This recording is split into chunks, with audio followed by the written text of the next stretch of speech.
명절을 보내면서 가장 소중한 사람은 가족이다 하는 생각을 또 새롭게 하게 됩니다. 그래서 가족이 없는 사람들이 가장 쓸쓸한 날이 명절날이 되는 거죠. 일도 소중하고 또 친구도 소중하고 성공하는 것도 좋아하지만 근데 더 소중한 것은 우리들의 가족이다. 건강한 가족이다. 그런 생각을 하게 됩니다. 그래서 근본적으로 이 세상에서 우리들이 사랑해야 할 대상이 둘이 있습니다. 하나는 가족이고 또 하나는 하나님 사랑입니다. 가정도 하나님을 사랑할 때 그 가정이 균형 있는 가정을 이루는 거지요. 또 하나님을 사랑할 줄 모르면 세계관이 좁잖아요. 그래서 이기적이 되고 자기 본위가 되고 또 자기 유익에 집착을 하게 되는 거죠. 하나님을 사랑할 줄 알아야 세상도 사랑할 줄 알게 됩니다. 그래서 오늘은 하나님 사랑에 대해서 말씀을 좀 드리려고 그럽니다. 하나님을 뜨겁게 사랑하는 삶, 행복한 그리스도인들의 삶이죠. 그것이 또 은혜를 힘입는 길이기도 해요. 그럼 어떻게 하나님을 사랑해야 되냐? 하나님 사랑해요 라는 말을 많이 하면 되냐? 그거는 아니겠죠. 오늘 많은 사람들이 사랑한다는 말을 너무 많이 하는데 너무 많은 것도 좋지 않은 것은 진정성이 없어지기 때문에 그래요. 80세 된 경상도 할아버지 내외가 TV에 출연을 했어요. 할머니가 그럽니다. 60평생 사는 동안 저 영감으로부터 사랑한다는 말 한마디도 들어본 적이 없다고. 그러니까 거기 이제 앉아있던 분들이 할아버지에게 압력을 넣어요. 지금이라 늦지 않았으니까 한번 사랑한다고 하시라고. 그랬더니 안 해요. 경상도 할아버지 지조가 있지 하겠어요. 60년 동안 안 했는데. 막 압력을 넣으니까 마지막에 몰려가지고 할 수 없이 말 안 해도 알기다 한마디 하고 끝났어요. 아무 말 안 했어도 60년 동안 아무 문제 없이 살았습니다. 그것은 마음속에 숨겨져 있는 보이지 않지만 진정성 있는 사랑의 힘이 60년 동안 결속을 시켰고 또 가정을 튼튼하게 유지할 수가 있었던 거지요. 그러면 우리들이 하나님을 사랑을 하는데 어떻게 사랑해야 되냐 하면 오늘 본문에서 이 말씀으로 우리에게 설명을 하고 있습니다.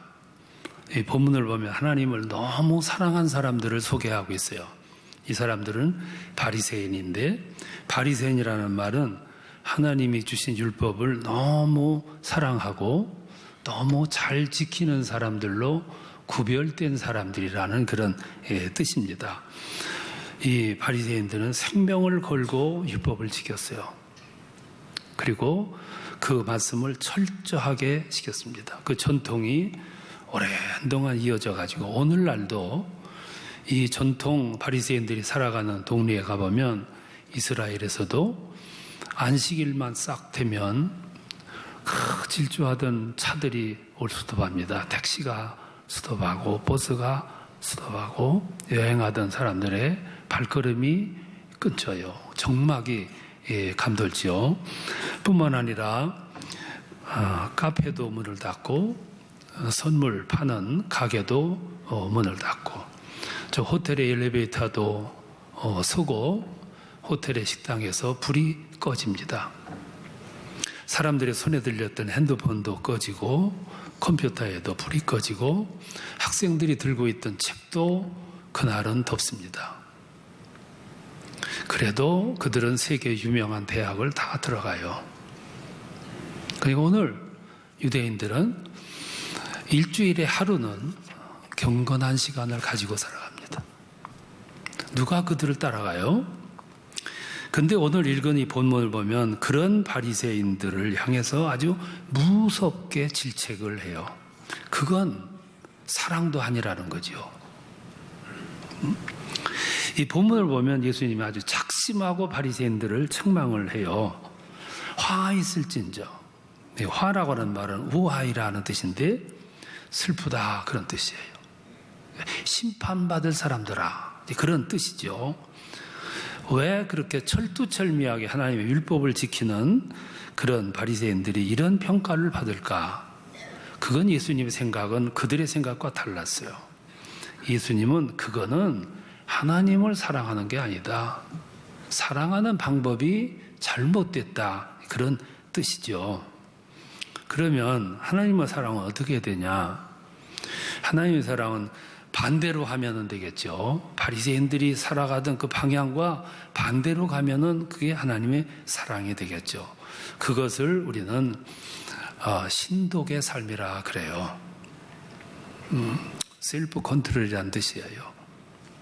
이런 의미가 들어있는 말이죠. 무슨 의미냐면은 겉과 속이 같다. 그게 신독의 삶이에요.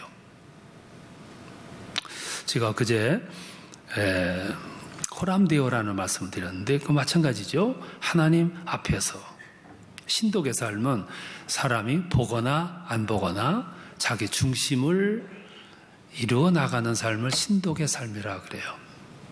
그러니까 하나님이 보시거나 안 보시거나 항상 일편적인 마음, 그게 신독의 신앙이라고 볼 수 있어요. 바리새인들은 그거 잘 안 된 거죠. 그래서 예수님은 그들을 가리켜서 해칠한 무덤과 같다고 그랬어요. 속과 겉이 너무 달다고 말이죠. 이스라엘에서는 무덤에다가 해칠하는 경우도 있었어요. 사람들이 죽음을 보면 일주일 부정했습니다. 무덤을 스치기만 해도 그랬어요. 그래서 저녁에 가다가 무덤을 잘못 보고 이렇게 스쳐가면은 우를 보면 되게 되니까 흰색으로 해칠을 해놨어요. 밤에 가도 눈에 띄도록, 실수하지 않도록. 근데 겉에서 보면 해칠한 무덤은 아주 깨끗해 보이는데 그 속엔 뼈들이 오글거리는, 그래서 겉과 속이 다른 바리새인들의 모습을 그렇게 표현을 했어요. 너희 모습이 바로 이렇다. 이거는 하나님의 사랑이 아니다 그 말이죠. 여러분이 우리 세상을 살아갈 때 가장 힘을 받을 때가 언제냐면은 겉과 속이 일치할 때예요. 그 삶을 가리켜서 신독의 삶이라 그래요. 누가 보거나 안 보거나 겉과 속이 일치가 되는 거지. 예를 들면 이런 겁니다. 어떤 사람이 길을 가는데 배가 고팠어요. 마침 복숭아밭 옆을 지나가요. 탐스럽게 열렸습니다. 먹고 싶었어요. 배도 고프고. 그런데 아무도 보는 사람이 없었어요. 근데 이 사람이 그냥 지나갔어. 친구에게 그 얘기를 했더니 친구가 말하기를, 아니 아무도 보지 않는데 하나 따먹지 그랬냐고. 그러니까 이 친구가 대답하기를, 아무도 보지 않지만 내 마음은 속일 수가 없었다고. 그걸 신독이라 그래. 어떤 사람이 월마트에 지원을 했습니다. 인사과에서 전화가 왔어요. 내일 아침 9시에 전화 인터뷰할 테니까 기다리라고. 9시가 되니까 정장을 하고 전화 앞에 긴장하고 앉았어요. 그 모습을 보고 있던 친구가, 뭘 그렇게 보지도 않는데 그렇게 긴장하고 정장을 하고 그렇게 앉았냐. 그러니까 이 친구가 대답하기를, 전화 인터뷰는 내 인격을 보는, 내 정신을 보는 거 아니냐. 내가 어떻게 준비할 수 있냐. 누가 보건 안 보건 그건 중요한 게 아니야. 내 자신이 진지하게 준비했으면 그것으로 된 거야. 이 친구가 그 얘기를 듣고 돌아다니면서 그 얘기를 했어요. 내 친구 이런 친구가 있다고. 이 이야기가 흘러서 월마트에 중역의 귀하까지 들어갔어요. 그 월마트에서는 평사원을 뽑으려고 하다가 간부 직원으로 이 사람을 뽑은 거예요. 이걸 가리켜서 신독의 삶이라고 그래요. 마음과 겉이 일치한 거예요. 그런 모습으로 신앙생활을 한다고 그러면 그게 신독의 신앙이에요. 코람데오. 누가 보거나 안 보거나 하나님 앞에서. 근데 바리새인들은 이게 안 된다는 거죠. 그 신앙이 아니라는 거예요. 또 신독의 삶은 초점이 분명한 걸 말해요. 바리새인들은 열정은 특출했어요. 철저했습니다. 근데 초점이 하나님으로부터 떨어져 나갔어요. 초점이 이탈이 됐다 그러면 아무리 육중한 렌즈를 갖다 놔도 물건이 안 보이죠. 불도 안 일어나고. 그래서 28절에 보면 너희는 겉으로는 사람에게 옳게 보이려고 하되 속은 불법이요 의식이 가득하다 그 말이에요. 그 말은 하나님에게서부터 너희 신앙은 초점이 이탈이 됐어. 그러니까 본질에서 이탈하게 되니까 그때부터 사람을 의식하게 되는 거예요. 형식을 좋아하고 과정과 절차를 중시하는데 중시하다가 보니까 하나님이 없어지는 거예요. 초점이 흐려지니까 본질이 흐려진 거죠.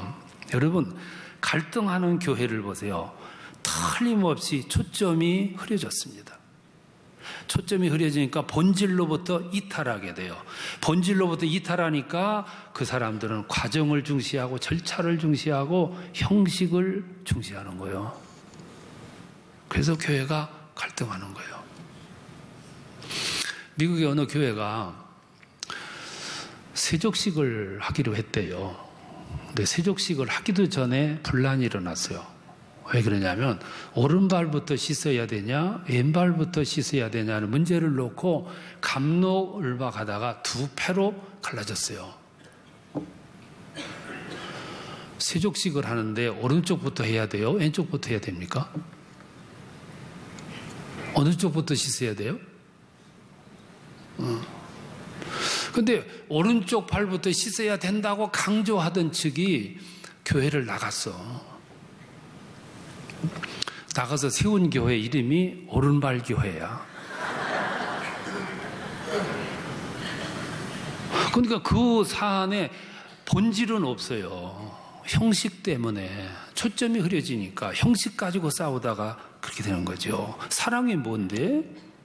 사랑은 두 사람의 생각과 마음이 일치된 거예요. 초점이 맞았어요. 그게 사랑이거든. 전기가 음과 양이 만나면 불이 트이듯이 렌즈가 마음을 모아가지고 하나로 집중하면 불이 나듯이 두 마음이 한 번 맞아지면 기적이 일어나는 거예요. 기적, 사랑의 꽃이 피우게 되는 거죠. 내가 저를 보는데 저도 나를 보고 있어요. 행복한 거죠. 초점이 맞으니까. 그때는 형식, 과정, 절차 문제가 안 돼요. 데이터를 만나는데 조금 늦었어. 문제가 안 되는 거예요. 값싼 걸 먹어. 아무 문제가 없어. 초점이 맞았기 때문에. 근데 이 사랑이 오래 못 가잖아요. 뭐래 조금씩 가다 보니까 나는 저를 보는데 저는 나를 보고 있어요. 초점이 안 맞아. 이때서부터 본질을 잃어버려요. 그때부터 절차, 과정 이걸 중시를 해요. 조금만 늦으면 뭐 싸우는 거예요. 늦을 수도 있지. 그러니까 본질에 이탈하고 초점이 이탈되니까 부수적인 걸 가지고 싸우다가 보니까 갈라지는 거죠.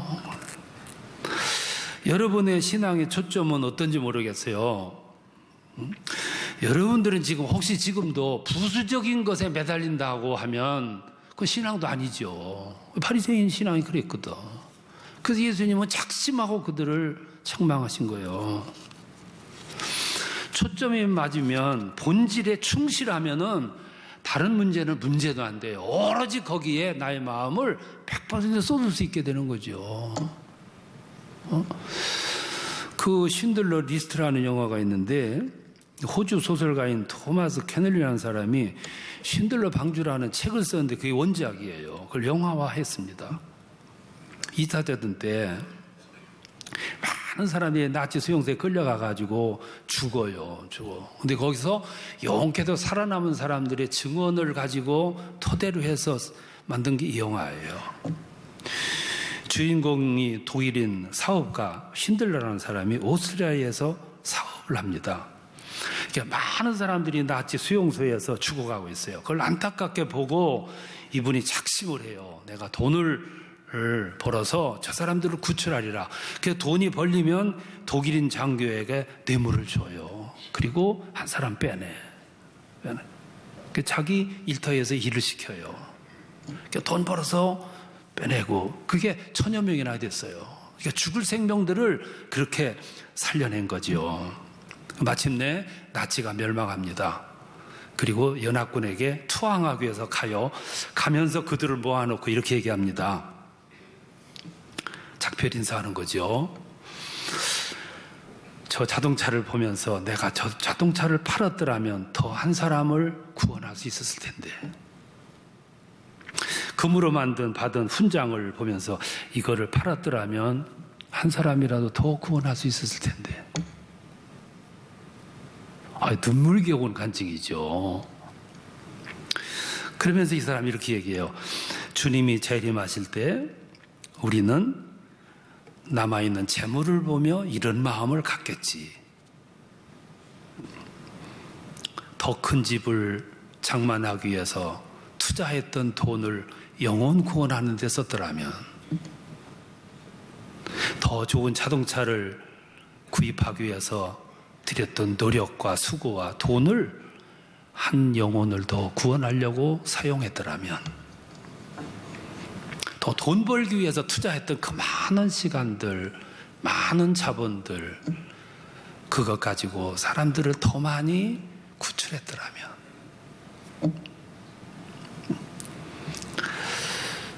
그렇게 고뇌하는 사람의 마음이 나라면, 내 마음이었더라면, 여러분 그 신앙은 무슨 신앙이었겠어요? 그게 고람대오예요. 하나님 앞에서 신독의 삶이라고요. 누가 보거나 안 보거나, 누가 알아주거나 아니거나, 누가 상을 주거나 안 주거나, 내가 하나님을 사랑하니까 모든 것을 투자해서 그 일을 할 수 있는 마음, 그게 신독의 신앙이에요. 초점이 하나님께 맞춰졌을 때 그런 결과가 주어지게 되는 거죠. 오늘 여러분들은 어디에 초점이 맞추어진 채 살아갑니까? 우리 자신을 한번 돌아다봐. 내 신앙은 신독의 신앙인가? 주님은 바리새인들에게 당차게 말씀하십니다. 그건 신앙도 아니야. 너희들은 초점이 하나님에게서 떠났어. 그러니까 형식 가지고, 절차 가지고, 과정 가지고 그 죽은 율법 지키느라고 온 정열 다 쏟고, 그건 하나님 사랑하는 게 아니야.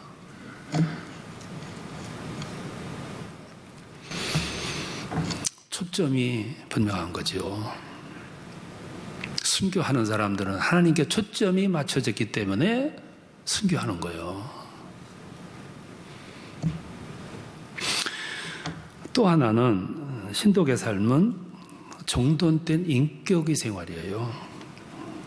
예수님은 바리새인들에게 해칠한 무덤 같다고 질책을 했어요. 그 말은 너희들에게서는 신앙 인격이 정돈된 것이 없어. 그게 그런 뜻이에요. 아무리 봐도 너에게는 신앙이 정돈된 인격이 형성이 안 돼 있어. 여러분, 사람이 사람을 사랑하는데도 인격이 정돈되어야 가능한 거예요. 인격이 정돈되지 않은 채 사랑하는 건 거짓 사랑이에요. 그런데 하물며 하나님을 사랑하는데 정돈된 인격이 없이 하나님 사랑이 성립이 되겠냐 이 말씀이에요. 2세기 기독교가 막 발전해요. 로마 외곽까지 점령을 했어. 그러자 로마가 겁이 났어요. 야, 이게 전염병처럼 막 퍼져나가는데 이제 얼마 있으면 로마까지도 점령하겠다. 위기감을 느꼈어요. 그래서 그때 타겟책으로 희생양 하나를 찾아요. 그러다 찾은 게 저 서문학교의 지도자였던 폴리캅을 찾았어요. 모든 백성들이 그를 사랑해, 존경해. 그리스도인들이 신 받들듯이 그의 신발 벗기는 것을 영광으로 아는 사람이었어요. 그를 죽이면 기독교 무너지리라. 그때 그 정보를 알았던 신앙인들이 그 지도자에게 시골로 피신하라 그래요. 근데 안 가요. 마침내 체포조가 왔어요. 체포에 가면서 말합니다. 잠시만 예수를 부인하시라고. 그러면 목숨은 살릴 거라고. 그 가면서 그래요. 주께서 내게 주신 내가 얼마나 큰데 내가 어찌 그를 모른다고 할 수 있냐. 그 가가지고 장작더미 위에 이렇게 올려져요. 화형에 처해지기 전에 그를 결박하려고 그러니까 결박하지 말라고. 주께서 감내할 수 있는 능력을 주실 거라고. 그러면서 찬송을 불러요. 막 불이 타. 근데 안 타는 거예요. 감독관이 단창을 가슴에 꽂으라. 단창을 꽂아서 죽였다는 거예요. 그 의연하게 죽어가는 그 모습이 정돈된 인격의 신앙이라는 거예요. 내 직분이 목사하고 장로고 권사야, 권사. 수준은 집사 수준에서 생각하고 말하고 처신하면은 되겠냐고 이거요. 폴리캅이 집사 수준이었더라면은 잠시 예수 부인하고 살아난 다음에 회개하면 되겠지. 이럴 수 있어, 이럴 수. 지도자이기 때문에 내가 인격이 흐트러질 때 수많은 그리스도인들이 시험당할 것이 뻔하기 때문에 내가 죽을지라도 내 인격을 흐트릴 수가 없다 이 말. 그게 지도자예요. 그래서 직분이나 자리나 권세는 준다고 넙죽넙죽 받으면 안 돼요. 그래서 제가 목회할 때 직분을 이렇게 주기 전에 물었잖아요. 확인했고 할 수 있냐, 감당하겠냐, 한다고 했잖아. 그랬으면 감당을 못하겠으면 감당할 수 있는 능력이 주어질 때까지 기도하며 더 기다리든지 일단 받았으면 그 수준에 맞게 감당해야 되는 거예요. 해도 안 되면 고민도 해야 되고 노력도 해야 되고 눈물도 흘려야지. 생각 없이 받기는 받았는데 감당도 못하고 거다 노력도 안 하고 말은 여전히 집사 수준으로 흘러나가고. 폴리캅이 그랬으면 그 시대에 기독교의 등불이 어떻게 됐겠어요? 어떻게. 어떤 회사 사장이 매일 2갑씩 담배를 피웠어요. 끊어보려고 다짐도 많이 했는데 잘 안 돼요. 어느 날 출장을 가요. 호텔에 혼자 이렇게 누워있는데 밤은 깊어서 모두가 잠자고 있어요. 담배가 생각이 났어. 뒤져도 한 겹에도 없어. 그래서 옷을 서 입고 나가요. 나가네 장대비가 오고 있어. 그때 떡 자기가 자기를 보는 눈이 확 열려. 자기가 자기의 모습을 보니까 이게 말이 아닌 거예요. 그때 이분이 이렇게 생각해요. 내가 지금 무슨 짓을 하고 있는 거야? 수백 명 거리는 사장이 한밤중에 담배 한 캐비가 없어가지고, 아니 담배 한 캐비가 나를 이렇게 비참하게 만드는가? 그렇다면 내가 무슨 자질로 이 많은 사람들을 거느릴 수가 있단 말인가? 사원 같으면 그런 생각 안 해요. 사장이니까 그런 생각하지. 직분이 높으니까 그런 생각하는 거예요.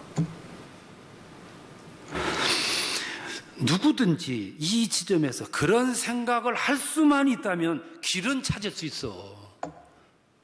나의 위치도 확인할 수 있고 망가진 인격도 다시 추스릴 수 있어.